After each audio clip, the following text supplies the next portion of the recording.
지금 이제 응급실 뺑뺑이 사건이 계속 이제 이슈화되고 있고 그래서 의대 증원 문제와 관련해서는 뭐 좀 돌파구가 있을까 기대를 했는데 어제 이제 아까 말씀드린 대로 대통령이 이거 뭐 정원 문제는 끝난 거다 이렇게 못을 박아버렸고 그런데 어제 이제 국민의힘 연찬회가 있었습니다만은 여기에 대통령도 이제 오지 않았고 또 그 정부에서 나와서 이제 의료계획 관련한 설명을 했는데 그 순간에 한동훈 대표는 또 듣지 않고 나가버렸어요. 네. 다만 이제 회의에서 본인이 이 국민 불안감을 해소할 중재와 타협책 여전히 필요하다. 그래서 결국 대통령이 그렇게 명시적으로 얘기를 했지만 그 문제에서 완전히 발을 빼지는 않았습니다. 그래서 이게 이제 갈등의 소지는 여전히 있어 보이는데 이게 이제 정부 입장에서는 개혁이라고 하는 큰 그림을 봐야 되는 측면이 있고 또 당이라고 하는 거는 그야말로 이제 민심을 전달하고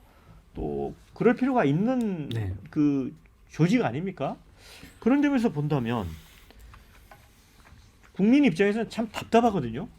근데 제가 생각할 때 뭐 의대 증원을 해야 된다. 그게 국민들로부터 지지를 못 받는다. 그렇게 생각하진 않아요. 사실 이게 계속 그 문제인데 몇 명을 증원해야 되느냐의 문제예요. 몇 명을 증원해야 되느냐의 문제에서 2,000명이 맞는 거냐 아니면 얼마가 맞는 거냐 그 이야기에 대한 답이 논의가 돼야 되는 거거든요. 한동훈 대표도 몇 명을 증원하는 게 맞다. 이렇게 답변을 하면 그거는 제가 볼 때는 합리적이고 다양한 목소리가 논쟁의 장이 될 것 같은데 일단 하지 말자가 되는 거예요. 26학년도에서는. 그러면 27학년도는 어떻게 되느냐? 그 문제에 대한 대답은 없는 거고. 그러면 27학년도의 논의를 26년 지방선거도 있는데 그 앞에서 그러면 해야 되는 거냐? 거기에 대한 대안도 없는 거예요. 그러니까 도대체 몇 명을 증언하는 게 맞는지에 대한 이야기는 안 하니까 이게 계속 쳇바퀴 도는 식으로 지금 저는 가고 있다고 보는데 제가 개인적으로 생각하는 최소 의대 증원수는 한 1,000명 정도는 증원해야 된다는 생각입니다. 그 근거는 이제 과거에 DJ 정부 때 의약분업을 하면서 의약분업을 하는 의사 달래기로 351명을 축소를 시켰어요.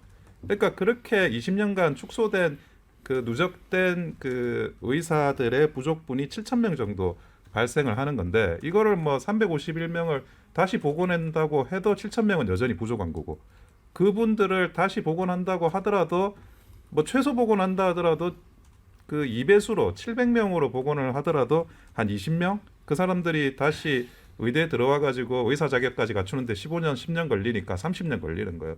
근데 지금 고령화니 아니면 의료 산업의 그런 확대나 이런 것들까지 다 감안을 하면 제가 볼 때는 한 3배수 정도 351명의 3배수 정도는 최소 근거가 있는 게 아닌가 하는 생각은 들어요. 근데 그게 뭐가 근거가 있냐 주먹구구식 아니냐 뭐 그렇게 말씀하실 수도 있겠지만 그렇게라도 근거를 제시하는 거 제가 못 봤어요.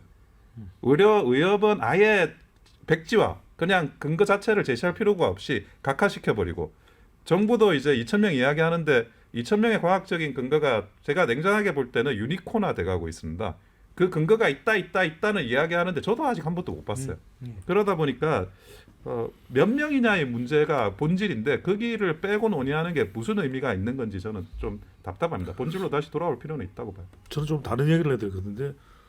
몇 명이냐가 본질 같지가 않아요. 왜 그러냐면 방금 전에 원전단장께서 말씀하셨던 대로 여론조사 결과도 대신에 지금까지 쭉 이제 망라해서 말씀드리는 겁니다. 특정 조사의 특정 수치가 아니라 의사 숫자가 좀 늘어나야 된다. 또 그리고 의료 개혁이 필요하다라는 것은 상당히 공감을 얻을 수 있습니다. 실제로 총선 기간 중이었던 지난 2월에 이 의료 개혁을 꺼내 들었을 때마다 대통령 지지율 상승의 견인차였거든요. 근데 문제는 그런 제도적 접근이 아니라 지금 윤석열 대통령의 소통 방식에 대한 지적이라고 봐야 되겠죠. 그래서 저는 더 중요한 것은 법적으로 또는 의료적으로나 숫자상으로가 아니라 대통령이 어떻게 이걸 조율하는가 한동훈 대표하고도 함께 이 부분으로 보입니다. 네, 자 우리 하은기 부대변인한테는 그거 한번 물어볼게요. 어제 이제 기자회견에서 대통령이 이제 한동훈 언급이 전무했잖아요. 이제 기자들이 한 대표와 직접 소통하느냐 물어보니까 이제 여당 관계자들하고만 수시로 연락한다. 그런데 두 분의 개인적인 인연을 보면 네. 정말 이런 민감한 문제가 있으면 전화 소통도 할 수 있는 거잖아요. 근데 이거 한동훈 대표는 이거 어떻게 해야 됩니까 이렇게 되면? 저는 이 전화 소통을 할 수도 있는 거지라고 말씀하셨지만 그게 아니라 물밑 접촉을 더 많이 해야 된다고 저는 생각을 합니다. 한동훈 대표가 이 자주 하는 얘기 있잖아요. 뭐 박력 있고 정교한 뭐 권력 사용. 뭐 야당이 얘기하는 것은 약속이지만 뭐 여당이 얘기하는 것은 실천이다. 이런 얘기 많이 하지 않습니까? 그러면 실천을 하기 위한 구체적인 어떤 정치 행위를 해야 되잖아요.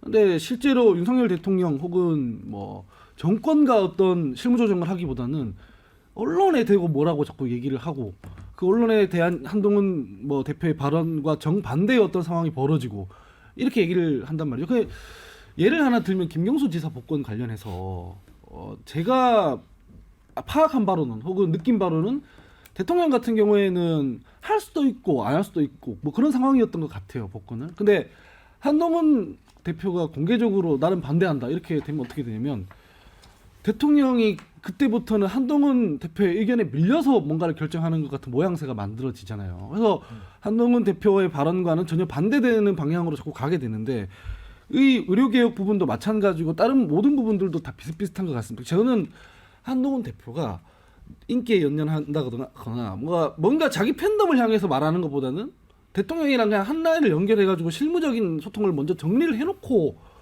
이 정치 행위를 해야 되는데 전혀 그런 부분이 없는 것 같다라는 생각이 듭니다. 한동훈 패싱이라고 표현할 수 있을 것 같은데 이 의도가 있다고 봅니까? 그러니까 두 사람 다 지금 각자 생각은 서로 상대방을 패싱하고 있는 그런 거죠.